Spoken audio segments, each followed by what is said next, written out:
et il l'appela.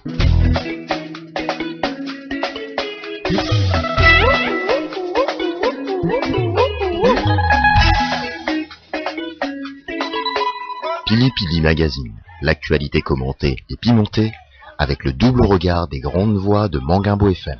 Norbert Mbumbutu, Elise Ndouzi, Christophe de Gaulle et Kossi. Pili Pili Magazine, le rendez-vous info de Manguimbo FM, présenté et orchestré par Joseph Pouloulou. À suivre sur Manguimbo FM 99.7 du lundi au vendredi. 8h, 11h. Manguimbo FM 99.7.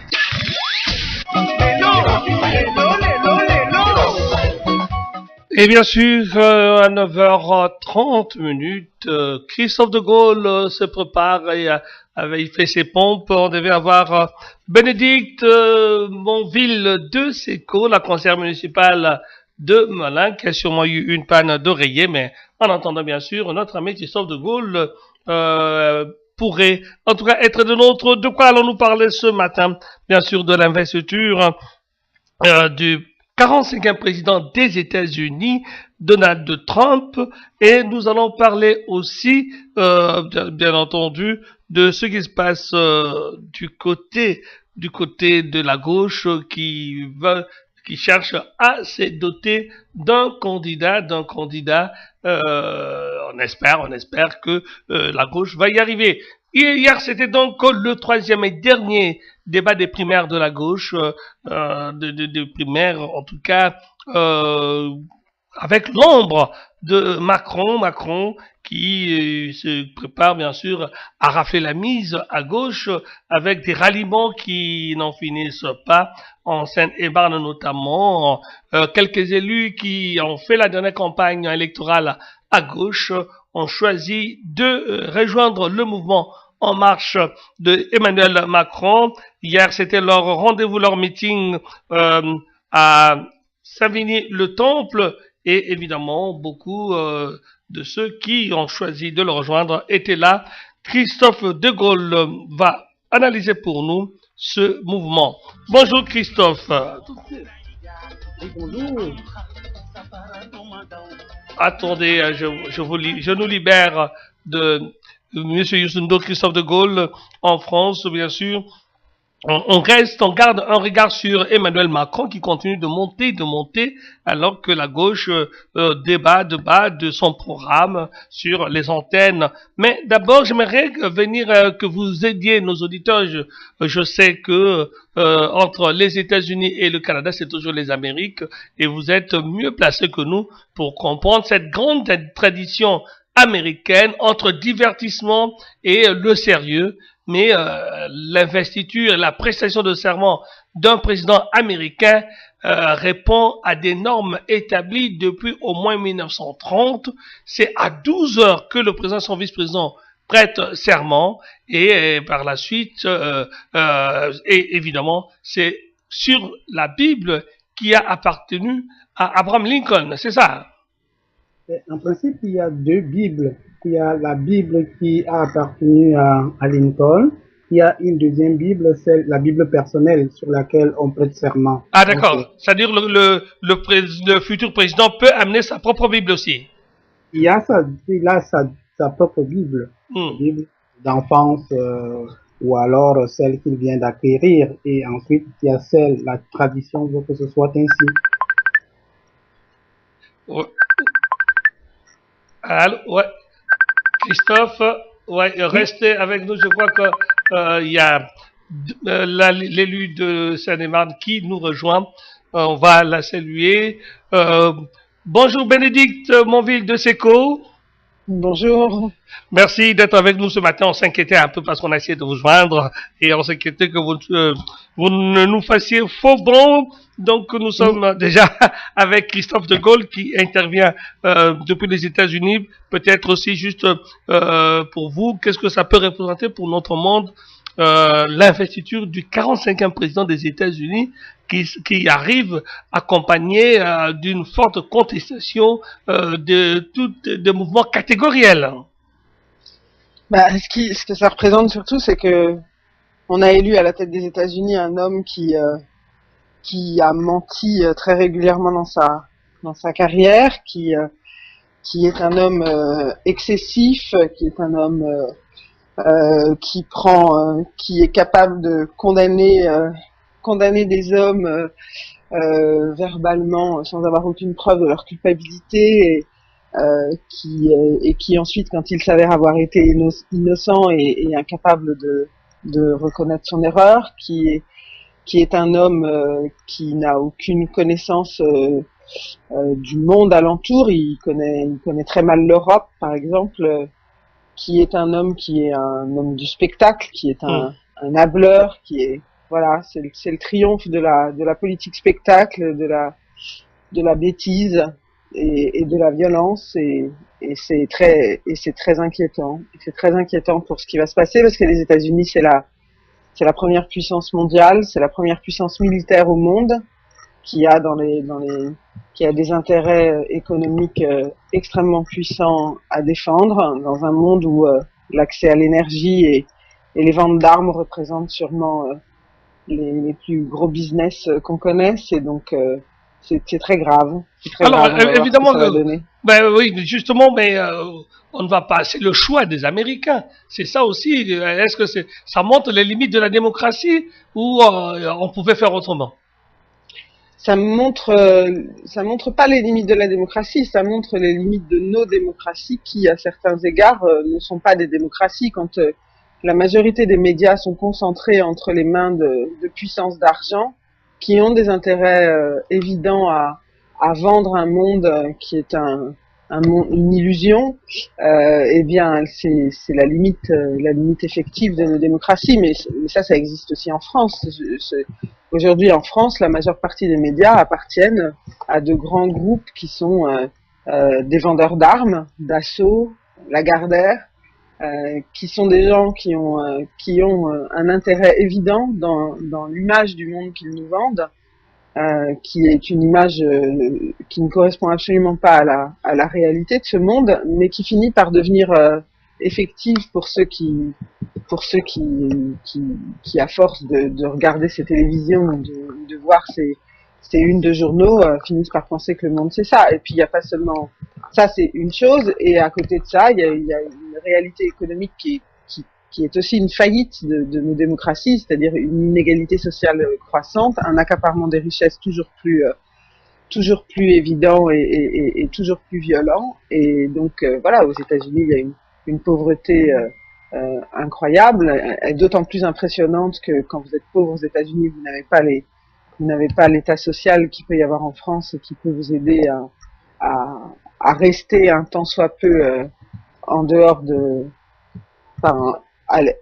émerger, quoi, la tête émergée en dehors de l'eau, ce qui aux États-Unis n'est pas le cas, mais même en France, hein, d'ailleurs, de plus en plus. En France, vous avez des gens qui travaillent, et pour qui leur travail ne leur permet pas de joindre les deux bouts. Juste avant de revenir vers vous pour évoquer l'actualité chez nous en Seine-et-Marne, Christophe de Gaulle, vous partagez l'inquiétude de Madame de Sékou? Malheureusement, j'ai pas suivi ses propos, donc. Elle s'inquiète justement que ce qui se passe aux États-Unis, c'est le résultat de la concentration des médias entre les mains de puissants. Mais non, on peut pas dire que les gens ont voté parce que les médias ont voulu que ce soit ainsi. Hier, Radio Canada passait un documentaire qui montrait le parcours de Donald Trump, quasiment de son enfance jusqu'à la Maison Blanche. Pendant 10 années, 10 ans, il s'est préparé pour être candidat à l'élection présidentielle à travers son talk show qui était regardé par tous les Américains. Et le sommet, c'était quand il a commencé à se positionner dans cette télésérie-là comme l'apprenti. C'était le titre de la télésérie du talk show. Et il se positionnait comment? Il se positionnait comme un président de la République. Il était en train de construire son image. Il construisait précisément l'image d'un homme qui a réussi, malgré ses déboires. Il s'est positionné de cette manière-là pendant longtemps. Quand il a eu une audience d'environ 20 millions de personnes qui votaient, qui regardaient son émission, son show, il était prêt. Il était prêt Et c'est progressivement, les gens, on l'a vu venir. Ici, ce n'est pas un effet de surprise, c'est de loin. Quand on pense que c'est une surprise, que c'est quelqu'un qui est arrivé comme ça, non, cela ne s'est pas passé comme ça. Il a patiemment construit cette image-là et il est arrivé à ses fins. Et c'était cela. Bon, en tout cas, c'est le rêve américain quelque part qui se réalise. Merci Christophe de rester avec nous. Je vais revenir vers Bénédicte Monville de Seco, qui est une élue Europe Écologie Les Verts de l'opposition de la ville de Melun.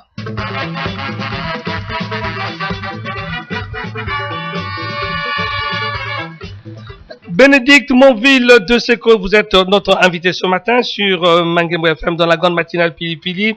On va revenir avec vous sur la ville chaque année. C'est la tradition, contraire, un peu comme on le dit pour les Américains qui ont leur tradition d'investiture. Chez nous, les élus chaque année présentent leurs vœux et c'est l'occasion de tracer les grandes lignes de ce qu'ils vont faire. Vous avez réagi aux vœux du maire et le moins que l'on puisse dire, vous êtes inquiet pour la ville de Melun. Ouais, absolument, parce que j'ai trouvé que les vœux du maire étaient extrêmement funestes d'une certaine manière, c'est-à-dire que il a dessiné aucune perspective positive pour la ville et que il a placé la sécurité comme première disons préoccupation ou comme première première tâche qu'il s'est donnée, mais quand il parle de sécurité, le maire, ce qu'il entend en réalité, c'est l'usage de la force contre ceux qui dérogent à l'ordre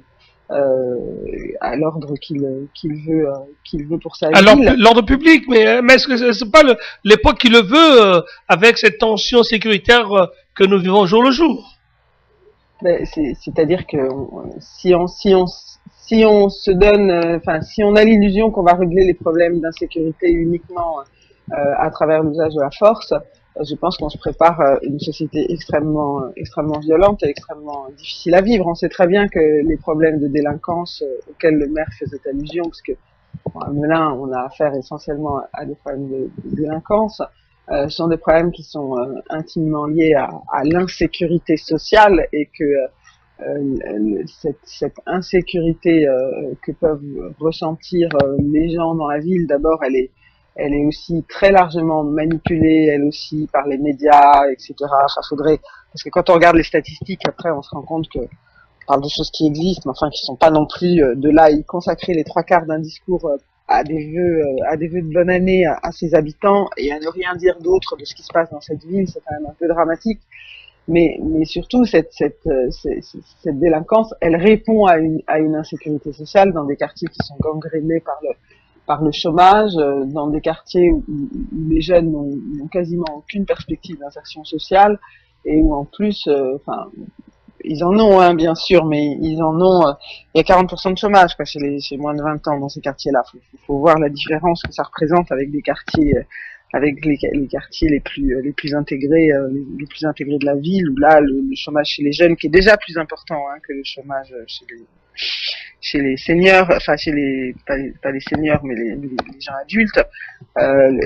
Évidemment, là, on est dans des pourcentages qui sont bien au-delà et qui sont très inquiétants. Et en plus, la plupart du temps, ces jeunes cumulent les handicaps. Ils vont dans des écoles où, on l'a vu, ils perdent pratiquement un quart d'heure d'enseignement par heure de cours parce que les professeurs font souvent de la discipline quand ils devraient enseigner, parce que ce sont des écoles où sont concentrés, là encore, tous les problèmes sociaux que notre société peut connaître. Donc tant qu'on feint d'ignorer ces réalités-là et qu'on prétend y répondre simplement avec le bâton et la prison, on va au-devant d'une société qui sera de plus en plus violente et de plus en plus répressive, de plus en plus sécuritaire. On a perdu déjà considérablement. Vous parlez de démocratie tout à l'heure, mais qu'est-ce qu'une démocratie sous état d'urgence, où un certain nombre de nos citoyens sont consignés chez eux,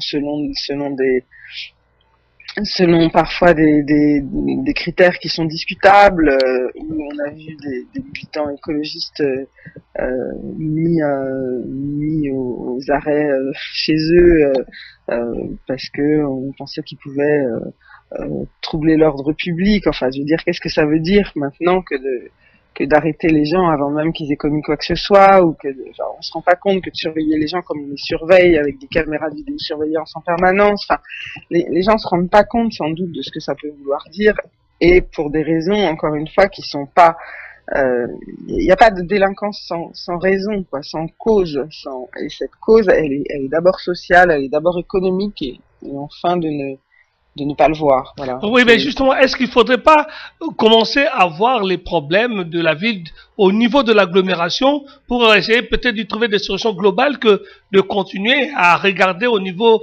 de la ville elle-même, comme vous semblez faire le reproche à Louis Vogel, qui, ne l'oublions pas, est aussi président de l'agglomération et du Grand Melun, qui est étendu aujourd'hui à 20 communes.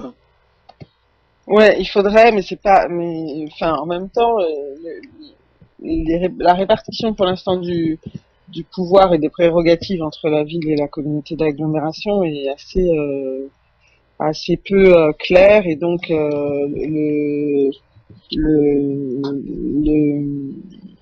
la ville de Melun a encore quand même, en termes de police municipale,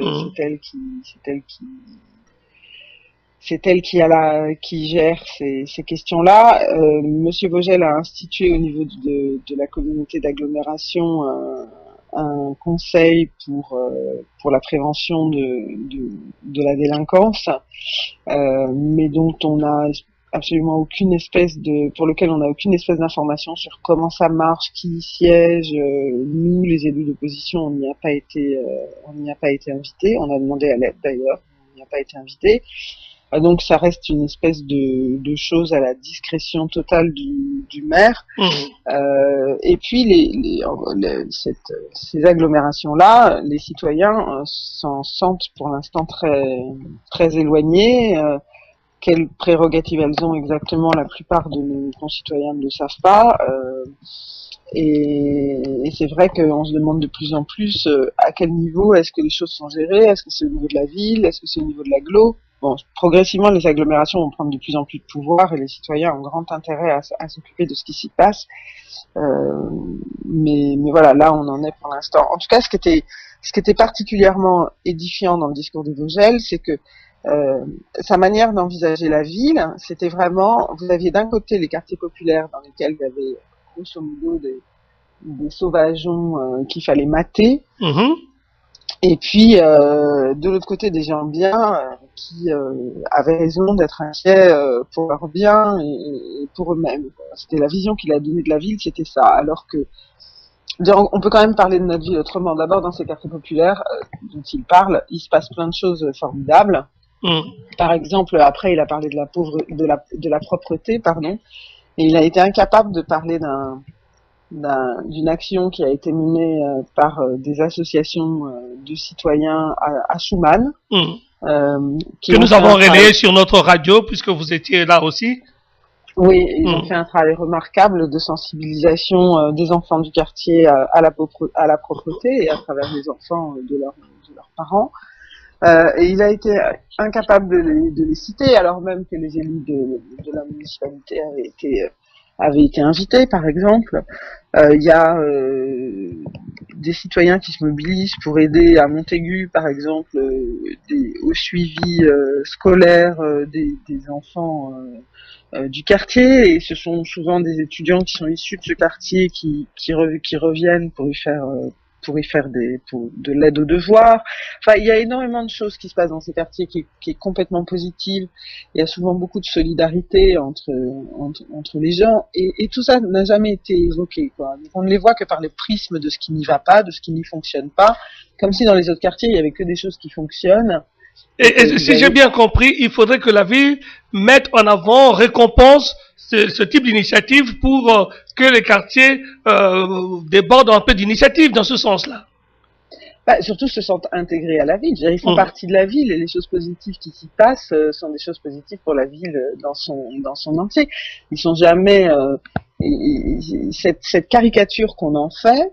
les rend en plus en fait des lieux de non-lieux, de non-droit, et donc du coup les gens n'ont pas envie d'y aller, n'ont pas envie d'y passer, s'inquiètent, etc. Alors même que il y a bien d'autres choses à dire sur ces quartiers, et il y a une manière aussi d'intégrer les quartiers à la ville. Jamais ces quartiers ne sont intégrés à la ville. Le seul équipement qu'on y a construit, c'est le conservatoire, parce que on l'a fait avec l'argent de l'ANRU, sinon on n'aurait pas eu l'argent pour refaire un conservatoire. Mais justement, est-ce que les jeunes, au moins on a vu les jeunes des quartiers y aller quand même à ce conservatoire? Oui, les jeunes des quartiers y vont un peu, mais c'est quand même relativement cher, et il n'y a pas de prise en compte du quotient familial. Hein. Et or ça devrait être le cas. Pour tout équipement, ça devrait être le cas. Donc voilà, oui, certes, il y a un équipement, c'est tout. Il n'y a pas de bus direct pour aller dans cet équipement, donc c'est un peu compliqué quand on vit ailleurs dans la ville d'y aller, puisque les transports en commun sont pas évidents pour aller jusque là-bas. Enfin, on a l'impression que tout est fait pour éloigner ces quartiers du reste de la ville, alors qu'au contraire, il faudrait les intégrer. Travailler à leur inclusion. Et une manière, par exemple, de travailler à leur inclusion, et qui me permettra de parler aussi d'autres choses, parce que il y a beaucoup de choses qui m'ont choqué dans le discours de Vogel. Et ce qui m'a choqué, c'est que Vogel ne dessinait aucune perspective pour cette ville. Alors, par exemple, il a dit que la ville était asphyxiée par la voiture. En effet, la ville est asphyxiée par la voiture. Ça fait nous les écologistes, ça fait des années qu'on le dit. Mais là, il y a eu il avait convié les gens à une concertation sur le centre-ville et les aménagements du centre-ville. Et ce qui est sorti de cette concertation, c'est que la ville est asphyxiée par la voiture. Or, qu'est-ce que Vogel a fait comme proposition? Eh ben, il a fait la proposition d'un pont supplémentaire. C'est-à-dire, il a fait la proposition de ramener davantage de voitures encore dans la ville. À chaque fois qu'on construit une infrastructure supplémentaire, on sait très bien que ce sont des appels à voitures. Pendant les 2-3 premières années, les voitures se répartissent davantage, donc on a le sentiment que ça roule mieux. Mais justement, parce que ça roule mieux, les gens qui prenaient plus leur voiture commencent à la reprendre. Et donc, finalement, il y a beaucoup plus de voitures qui se remettent à se déplacer dans la ville. Notre ville est asphyxiée par la voiture, littéralement. Oui, mais est-ce que ce n'est pas une lubie, comme on le dit, d'écologistes, de vouloir supprimer la voiture? On sait qu'on est en grande couronne et qu'on a besoin de sa voiture. On n'a pas plus besoin de sa voiture en grande couronne. On a besoin de sa voiture en grande couronne parce qu'il n'y a pas d'infrastructures qui nous permettent de nous déplacer sans voiture.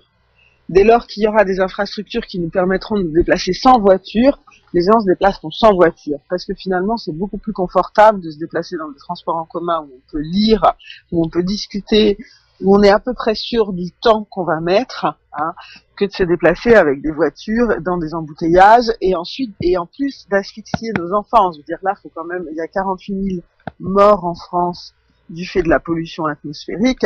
C'est pas nous les écologistes qui les inventons, quoi. Le cri qu'on continue à feindre de ne pas entendre des médecins qui répètent à l'envi que le diesel est un scandale, qu'il faut absolument arrêter avec les voitures en centre-ville, que les répercussions sur la santé des gens sont dramatiques, et on continue à utiliser la voiture. Moi qui vais régulièrement à la gare de Melun à pied, c'est insupportable de traverser Melun à pied parce que c'est irrespirable. C'est irrespirable. Donc il faut arrêter avec la voiture à Melun. Or, Melun est une ville dont les proportions fait qu'elle est parfaitement cyclable. Il faut construire un service municipal du vélo à Melun. Il faut des pistes cyclables à Melun. Et ça, ce serait un moyen de rapprocher la ville, par exemple, pour les jeunes des quartiers, qui pourraient assez facilement s'y déplacer à vélo. À Amsterdam, le maire qui a le premier conçu les pistes cyclables dans les années 60, c'était un visionnaire. Il faut pas croire que les Hollandais sont toujours déplacés à vélo. C'est un maire qui a pris cette décision-là parce qu'il avait conscience de ce que pouvaient représenter les voitures dans une ville qui était traversée par des canaux. Donc, il y a aucune volonté politique d'en sortir. Il faut des transports en commun efficaces et il faut des modes de transport alternatifs tels que le vélo, la marche à pied, la trottinette, tout ce qu'on veut. Maintenant, en plus, tous ces engins ont leurs pendants électriques, vous avez des trottinettes électriques, vous avez des vélos électriques, parce que Melun est une ville avec une certaine déclivité. Il y a des gens pour qui un vélo sans assistance électrique, ce serait difficile, mais voilà, il y a des vélos avec assistance électrique, on monte une côte sans aucune difficulté, on n'est pas essoufflé en arrivant en haut. Enfin bref, on sait faire plein de choses aujourd'hui, hein, et on pourrait avoir une ville qui serait extrêmement sympathique où se promener. Les trottoirs sont étroits, les gens ont peur pour leurs enfants, enfin c'est du grand n'importe quoi, Melun.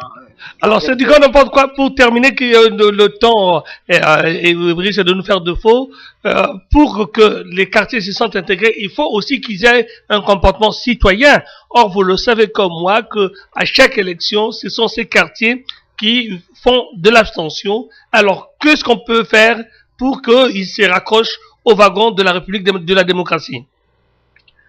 Bon, les gens, une démocratie, c'est une démocratie à partir du moment où on a le sentiment que ce qu'on élit nous représente. Hein. C'est-à-dire qu'ils portent une parole qui est aussi une parole pour nous, hein, quelle que soit la position sociale dans laquelle on est, quoi, qui nous représente, etc.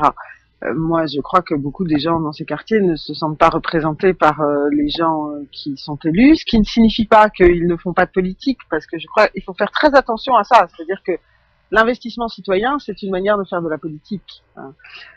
Dans les manifestations, il y a des gens qui votent pas et qui pour autant vont manifester. Donc il y a de multiples manières de faire de la politique, et la politique est présente dans ces quartiers-là. D'ailleurs, si vous les entendez, enfin moi j'enseigne à des jeunes qui sont issus de ces quartiers-là, ils parlent de politique. Je veux dire, ils sont pas du tout. Mais par contre, de là à aller voter pour des gens dont ils estiment que de toute façon ils ne les représenteront pas, voilà. Nous, sur notre alors que peuvent faire les partis? Vous représentez un parti, Europe Écologie Les Verts. Il y a plusieurs partis qui sont représentés dans les élections dans notre commune. Comment ces partis peuvent-ils faire de la place, puisque vous dites ils n'ont pas l'impression d'être représentés? Comment peuvent-ils mieux représenter ces quartiers, ces partis? Écoutez, moi, je suis adhérente à Europe Écologie Les Verts, mais la liste que j'ai conduite aux élections municipales était composée essentiellement de citoyens non encartés. Nous n'étions que 5 à avoir la carte d'un parti politique, en l'occurrence Europe Écologie Les Verts et le parti de gauche. Et aux élections départementales, nous avons reconduit cette logique-là, et nous allons continuer, et nous allons continuer. Nous avons bien l'intention de construire une dynamique citoyenne, que des partis nous aident à le faire, hein, parce que les partis c'est des moyens, c'est de l'argent, c'est des moyens techniques, c'est très bien, mais sur notre liste au municipal, il y avait plusieurs personnes issues des quartiers populaires de la ville. Elle était très représentative de notre ville dans sa diversité sociale, et c'était ce que nous voulions, et nous avons l'intention de continuer à le faire. Donc c'est pas les partis qui nous intéressent tellement, mais le projet, et de travailler avec l'ensemble des citoyens de la ville sur ce projet. Voilà. Et c'est ce qu'on veut continuer à faire. Merci beaucoup, Bénédicte Monville. De ce que je rappelle, vous êtes Europe Écologie Les Verts, chef de file de l'opposition dans la ville de Melun. Merci d'être passé sur nos antennes ce matin. Merci à vous. Au revoir. Au revoir.